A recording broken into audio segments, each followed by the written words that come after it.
Luke chapter 15. The tax collectors and sinners kept gathering around to hear Yeshua, and the Perushim and Torah teachers kept grumbling. "This fellow," they said, "welcomes sinners. He even eats with them." So he told them this parable.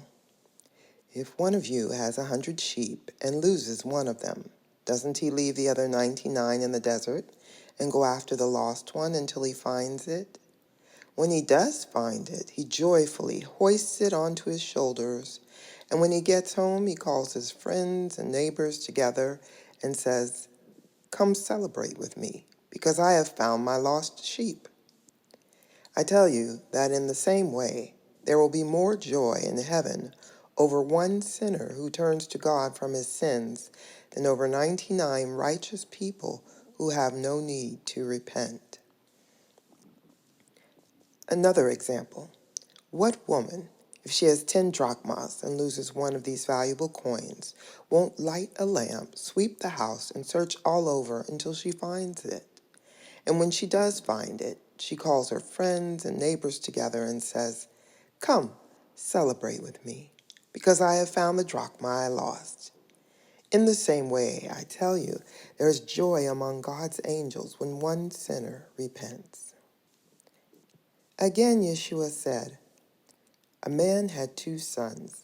The younger of them said to his father, 'Father, give me the share of the estate that will be mine.' So the father divided the property between them. As soon as he could convert his share into cash, the younger son left home, went off to a distant country, where he squandered his money in reckless living. But after he had spent it all, a severe famine arose throughout that country, and he began to feel the pinch. So he went in and attached himself to one of the citizens of that country, who sent him into his fields to feed pigs. He longed to fill his stomach with the carob pods the pigs were eating, but no one gave him any. At last he came to his senses and said, 'Any number of my father's hired workers have food to spare, and here I am starving to death. I'm going to get up and go back to my father and say to him, Father, I have sinned against heaven and against you. I am no longer worthy to be called your son. Treat me like one of your hired workers.' So he got up and started back to his father. But while he was still a long way off, his father saw him and was moved with pity. He ran and threw his arms around him and kissed him warmly. His son said to him, 'Father, I have sinned against heaven and against you. I am no longer worthy to be called your son.'